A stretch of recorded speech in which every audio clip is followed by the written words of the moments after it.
Hi welcome to లా ప్రపంచం part 3 of POCSO act 2012. Previous వీడియోలో section 21 వరకు నేర్చుకున్నాం. ఈ వీడియోలో సెక్షన్ 22 నుంచి కంటిన్యూ చేద్దాం. Section 22 punishment for false complaint or false information. ఎవరైనా కానీ ఒక పర్సన్ని extort, humiliate, threaten or defame చేద్దామనే ఉద్దేశంతో ఇంటెన్షనల్గా కావాలని సెక్షన్ 3, సెక్షన్ 5, సెక్షన్ 7, సెక్షన్ 9లో ఏవైతే అఫెన్సెస్ చెప్పబడ్డాయో ఆ అఫెన్స్ చేశారని గనక false complaint or false information గనక ఇచ్చినట్లయితే ఆ పర్సన్కి ఈ సెక్షన్ ద్వారా అప్ టు 6 months వరకు జైలు శిక్ష పడే అవకాశం ఉంది, or with fine or both. ఒక చైల్డ్ గనక ఫాల్స్ ఇన్ఫర్మేషన్ లేదా ఫాల్స్ కంప్లైంట్ ఇస్తే ఎలాంటి పనిష్మెంట్ ఉండదు. అదే ఎవరైనా పర్సన్ ఒక చైల్డ్ మీద గనక ఫాల్స్ ఇన్ఫర్మేషన్ లేదా ఫాల్స్ కంప్లైంట్ లేదా ఫాల్స్ ఎలిగేషన్స్ గనక ఇస్తే, అది కూడా కావాలని వాళ్ళని ఇరికించాలని గనక ఇస్తే, ఆ చైల్డ్ని ఇరికించాలని గనక ఇస్తే అది ఫాల్స్ కంప్లైంట్, ఫాల్స్ ఇన్ఫర్మేషన్ గా తేలితే ఆ పర్సన్ కి అప్ టు 1 year వరకు జైలు శిక్ష పడే అవకాశం ఉంది, or with fine or both. Section 23 procedure for media. Social media కానీ, టెలివిజన్లో కానీ లేదా ప్రింట్ మీడియాలో కానీ ఒక చైల్డ్ గురించి ఖచ్చితమైన నిజమైన ఇన్ఫర్మేషన్ తెలియకుండా ఆ చైల్డ్ని డిఫేమ్ చేయడానికి కానీ లేదంటే రెప్యుటేషన్ దెబ్బతీయాలని కానీ ఎలాంటి ఇన్ఫర్మేషను తన గురించి పర్సనల్ ఇన్ఫర్మేషన్ అనేది పబ్లిష్ చేయకూడదు. అండ్ ముఖ్యంగా మీడియాలో ఆ చైల్డ్కి సంబంధించిన పేరు, అడ్రస్, ఫోటో లేదా ఫ్యామిలీ డీటెయిల్స్, స్కూలు, నైబర్హుడ్ ఇలాంటి పర్టికులర్స్ ఏవి కూడా డిస్క్లోజ్ చేయడానికి లేదు. అలా గనక చేస్తే ఆ పబ్లిషరు లేదా ఓనర్ ఎవరైతే ఉంటారో వాళ్ళు జాయింట్గా లైబుల్ అవుతారు. ఎవరైతే సబ్సెక్షన్ 1, సబ్సెక్షన్ 2లో చెప్పినటువంటి వాటిని ప్రొవిజన్స్ని ఉల్లంఘిస్తారో ఆ పర్సన్కి 6 నెలల కన్నా తగ్గకుండా అది 1 year వరకు, అప్ టు 1 year వరకు జైలు శిక్ష పడేటువంటి అవకాశం ఉంది, or with fine or both. Chapter 6 procedures for recording statement of the child. Section 24 recording of statement of a child. ఈ సెక్షన్లో చైల్డ్ యొక్క స్టేట్మెంట్ తీసుకోవడానికి ప్రాపర్ ప్రొసీజర్ అనేది చెప్పడం జరిగింది. చైల్డ్ యొక్క స్టేట్మెంట్ తీసుకోవడానికి ఉమెన్ పోలీస్ ఆఫీసర్ అయి ఉండాలి, not below the rank of sub inspector అయి ఉండాలి.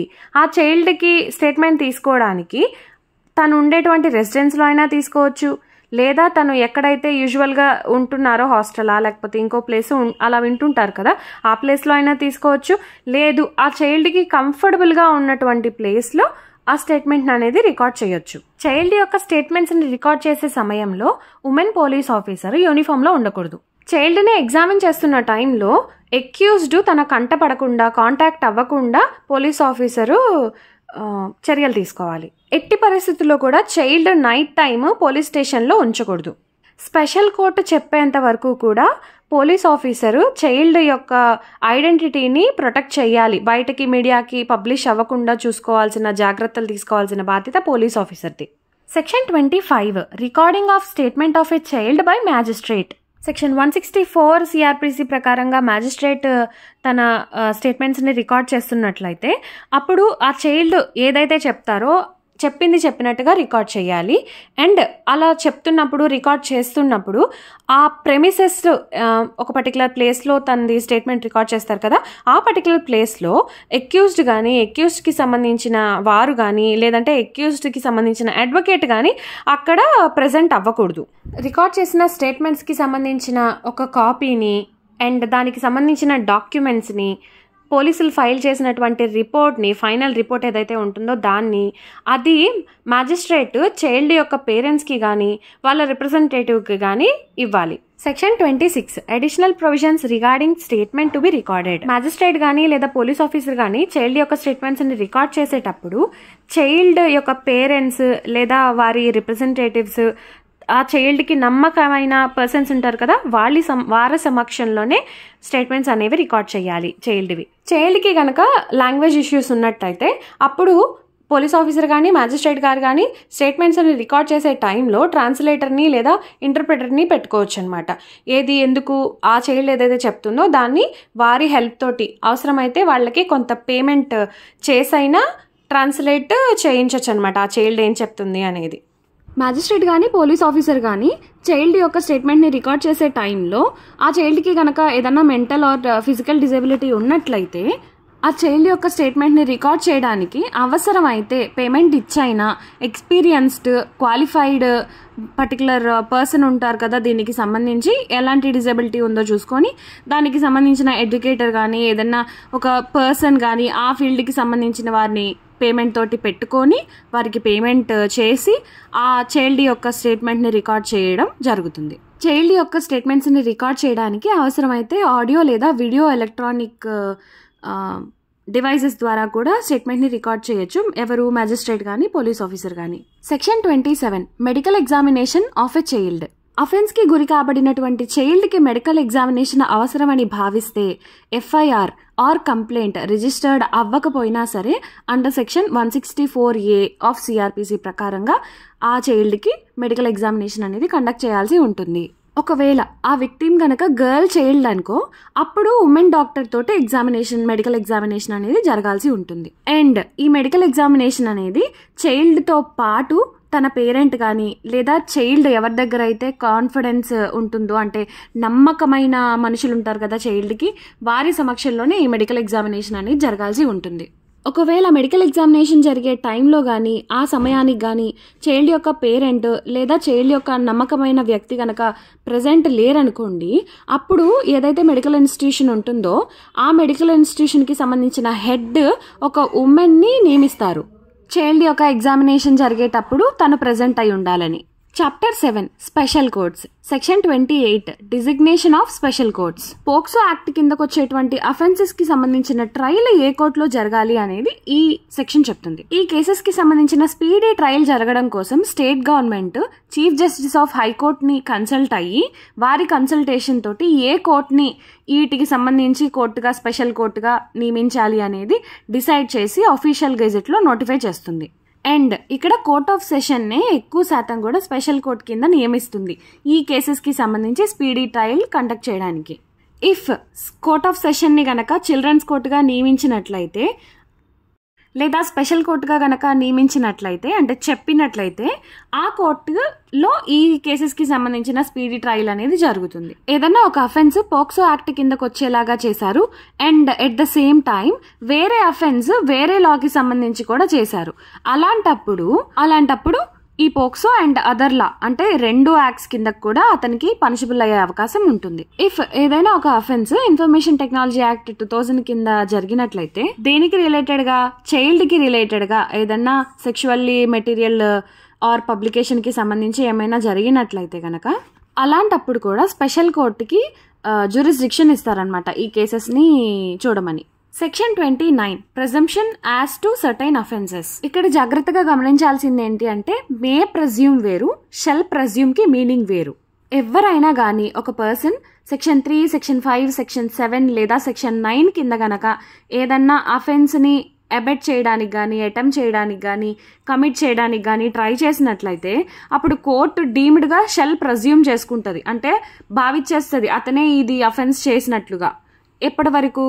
అది ప్రూవ్ అయ్యేంత వరకు కూడా, అతను ఆ అఫెన్స్ చేశాడా లేదా అని తేలేంత వరకు కూడా అతనే చేశాడు అన్నట్టుగా భావిస్తుంది. Section 30 presumption of culpable mental state.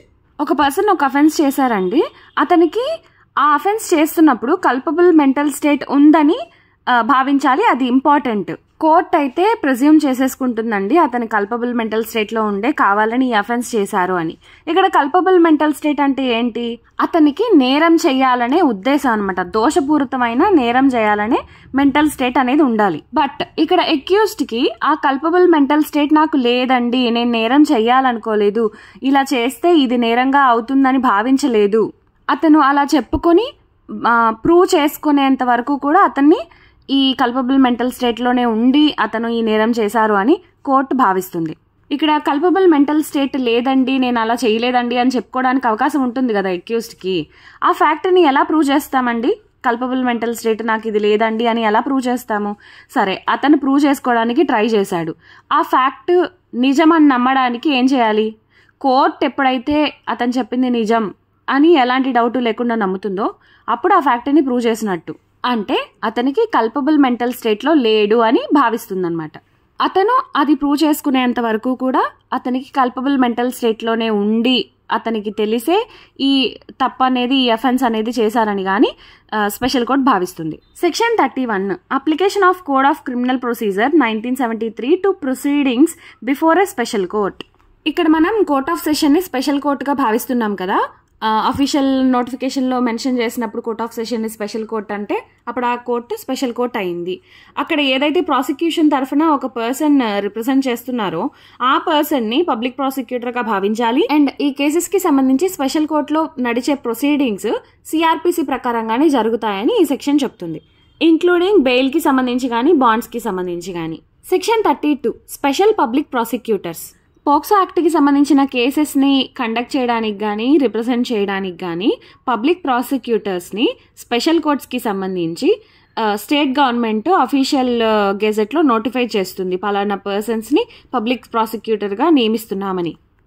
ఈ స్పెషల్ పబ్లిక్ ప్రాసిక్యూటర్గా నియమించడానికి అతను నాట్ లెస్ దాన్ 7 years అంటే 7 years కన్నా అబోవ్ యాజ్ అన్ అడ్వకేట్గా ప్రాక్టీస్ చేసి ఉండాలి కోర్టులో. అండ్ ఈ స్పెషల్ పబ్లిక్ ప్రాసిక్యూటర్ని నియమిస్తారు కదా, వాళ్ళనే ఇక్కడ మనం పబ్లిక్ ప్రాసిక్యూటర్గా అనుకోవాలి under the meaning of clause U of section 2 of CrPC 1973. Chapter 8 procedure and powers of special courts and recording of evidence. అందులో section 33 procedure and powers of special court. ఇప్పటి వరకు స్పెషల్ కోర్ట్స్ అంటే ఏంటి, అక్కడ special public ప్రాసిక్యూటర్స్ని ఎవరు నియమిస్తారు, ఈ special కోర్ట్స్ని ఎవరు నియమిస్తారు అనేది చూసాం. ఇక్కడ procedure and powers of special courts చూద్దాం. ఇలాంటి కేసెస్కి సంబంధించి పోలీస్ రిపోర్ట్ కానీ లేదా కంప్లైంట్ కానీ బేస్ చేసుకొని స్పెషల్ కోర్ట్స్ కాగ్నిజెన్స్ తీసుకోవచ్చు ఆఫెన్స్కి సంబంధించి. అవసరమైతే ట్రయల్స్ మధ్యలో చైల్డ్కి బ్రేక్స్ ఇవ్వచ్చు ఫ్రీక్వెంట్గా. అండ్ అవసరమైతే చైల్డ్ ఫ్రెండ్లీ అట్మాస్ఫియర్ ఉండేదానికి చైల్డ్ యొక్క ఫ్యామిలీ మెంబర్స్ని, గార్డియన్ లేదా ఫ్రెండ్ లేదా రిలేటివ్ని ఆ చైల్డ్ ఎవరైతే ఎక్కువగా నమ్ముతారో వాళ్ళని అలాంటి సెషన్స్లో కోర్ట్ సెషన్స్లో ఎలో చేయొచ్చు. ట్రయల్ జరుగుతున్నప్పుడు స్పెషల్ కోర్ట్లో ఎలాంటి అగ్రెసివ్ క్వశ్చన్స్ కానీ లేదా క్యారెక్టర్ని అసోసియేషన్ చేసేలాగా కానీ చైల్డ్కి సంబంధించి అడగకూడదు. ముందే చెప్పుకున్నాం కదా, చైల్డ్కి సంబంధించిన ఎలాంటి ఇన్ఫర్మేషన్ని, ఐడెంటిటీని డిస్క్లోజ్ చేయకూడదు, ఎట్టి పరిస్థితుల్లో చేయకూడదు. అది ఇన్వెస్టిగేషన్లో అయినా కానీ ట్రయల్లో అయినా కానీ చైల్డ్కి సంబంధించిన ఇన్ఫర్మేషన్ ఏది కూడా బయటికి చెప్పకూడదు, తెలియకూడదు. ఇలాంటి కేసెస్లో ఆ అఫెన్స్ వల్ల ఆ చైల్డ్కి ఫిజికల్ ఆర్ మెంటల్ ట్రామా కనుక క్రియేట్ అయ్యిందనుకోండి, తనకి రీహాబిలిటేషన్ అవసరం అనిపిస్తే దానికి ఎంతైతే కాస్ట్ అవుతుందో ఆ కాస్ట్ స్పెషల్ కోర్టు తనకి ఇప్పించే బాధ్యత ఉంటుంది. ఎవరితోటి ఇప్పిస్తుందండి? అది అక్యూజ్డ్ నుంచి తీసుకొని ఇప్పిస్తుంది. మోస్ట్ ఇంపార్టెంట్లీ కోర్ట్ ఆఫ్ సెషన్స్కి ఏవైతే పవర్స్ అండ్ ప్రొసీజర్ ఉంటుందో same away powers and procedure ఇక్కడ స్పెషల్ కోర్టుకి కూడా అప్లై అవుతాయి. క్రిమినల్ ప్రొసీజర్ కోడ్ ప్రకారంగా ఈ ప్రొసీజర్ అనేది జరుగుద్ది. అఫ్ కోర్స్ మనకి ఇప్పుడు సిఆర్పిసి లేదనుకోండి, దాని ప్లేస్లో బిఎన్ఎస్ఎస్. ఇలా చాలా పవర్స్ అండ్ ప్రొసీజర్ అయితే ఉంటుంది స్పెషల్ కోర్ట్కి. ఇక్కడ చదవండి సెక్షన్, మీకు అర్థమవుతుంది, ఈజీ లాంగ్వేజ్లోనే ఉంటుంది. Section 34 Procedure in case of commission of offence by child and determination of age by special court. ఇప్పటి వరకు ఎవరైనా చైల్డ్ మీద అఫెన్స్ చేస్తే ఎలాగా అనేది చూసాం కదా. ఇదే సెక్షన్లో చైల్డ్ గనక ఈ యాక్ట్ కింద అఫెన్స్ చేస్తే ఎలా ఉంటుంది ప్రొసీజర్, ప్రొవిజన్స్ ఏమేమి ఉంటాయి అనేది చెప్పడం జరిగింది. ఇక్కడ ఒక చైల్డ్ గనక ఈ యాక్ట్ కింద ఏదైనా అఫెన్స్ చేసినట్లయితే అప్పుడు జువెనైల్ జస్టిస్ యాక్ట్ కింద ఈ ప్రొవిజన్స్ అనేవి జరుగుతాయి. ఇఫ్ ఒకవేళ అది చేసింది చైల్డా కాదా అనేది క్వశ్చన్ వస్తే కనుక అది స్పెషల్ కోర్టే డిసైడ్ అవుతుందన్నమాట. ఎలాగా సమ్ సర్టిఫికేట్స్ చూసి లేదా డిఎన్ఏ టెస్ట్ లేదా 10th సర్టిఫికేట్ ఇలాంటి వాటిని చూసి ఐడెంటిఫై చేస్తుందన్నమాట, ఇది చైల్డా కాదా, జువెనైల్ జస్టిస్ ప్రకారం జరగాలా లేదా అని. ఇప్పటి రోజుల్లో అంటే ఆధారు లేదా 10th లేదంటే బర్త్ సర్టిఫికేట్ ఇవన్నీ ఉన్నాయి కాబట్టి వాళ్ళ ఏజ్ ఈజీగా తెలుస్తుంది. అంతకుముందు ఉన్న వాళ్ళకి ఎలా టెస్ట్ చేయాలి అనే దాని మీద మనకి డిఎన్ఏ టెస్ట్ అని, బోన్ టెస్ట్ అని, హెయిర్ టెస్ట్ అని ఇలా డిఫరెంట్ టెస్టుల ప్రకారంగా వాళ్ళ ఏజ్ అనేది క్యాలిక్యులేట్ చేయడం జరిగేది. కరెక్ట్ ప్రూఫ్ లేకుండా, ఎగ్జాక్ట్ ప్రూఫ్ లేకుండా స్పెషల్ కోర్ట్ ఇచ్చిన ఆర్డర్ని ఇన్వాలిడ్ అని చెప్పడానికి లేదు. సబ్సెక్షన్ 2లో మనం చూసాం కదా ఏజ్ని ఎలా క్యాలిక్యులేట్ చేస్తారో స్పెషల్ కోర్ట్ డిసైడ్ చేస్తుంది అని. సో అది ప్రాపర్ ఎవిడెన్స్ లేదా ప్రూఫ్ ఉంటే తప్పితే ఆ చైల్డ్ కాదని కానీ చైల్డ్ అని కానీ చెప్పడానికి లేదు, అబ్జెక్షన్ పెట్టడానికి లేదు. That's all about section 22 to 34. Remaining sections final పార్ట్లో ఎక్స్ప్లెయిన్ చేస్తాను. Thank you. ఓర్పు కష్టపడే తత్వం నీదైతే అదే నీ విజయానికి తొలిమెట్టు. సత్యమేవ జయతే.